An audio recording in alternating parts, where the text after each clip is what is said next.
Voici l'une des 492 chambres du réseau privé des grandes étapes françaises.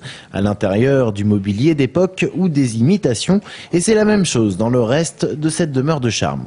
Dans ces ateliers du domaine de Beauvois, les chaises, rideaux, tables et autres objets se refont une jeunesse. Ici, tout est rénové entièrement. Là, le terme du métier, c'est du dégarnissage. C'est-à-dire qu'on enlève les clous, les semences, afin de pouvoir décrocher le tissu. Et après, on refait les garnitures. Ces fauteuils-là, c'est assez long. Bon, faut compter 2 jours pour faire un fauteuil comme ça. Le temps de dégarnir tout, il faut enlever tout le dossier sur ces fauteuils. C'est assez long. 2 jours pour cette chaise, mais parfois c'est beaucoup plus, car le temps de travail dépend des matériaux utilisés et ces artisans employés des grandes étapes françaises se servent aussi bien d'équipements anciens comme modernes. Si c'est vraiment un fauteuil d'époque, on va le faire vraiment traditionnel. Exemple avec cette chaise. C'est une toile forte qui sert à faire les points, vous voyez,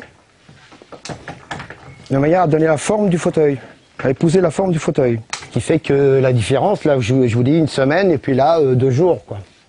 Et c'est une vraie passion pour ces hommes amoureux des belles choses. Ici, un menuisier ébéniste qui travaille sur une table en noyer d'imitation Louis XIII. Au total, une matinée de travail pour la décrasser. Entendez par là le retrait des couches successives de cire qui, à terme, l'avait ternie.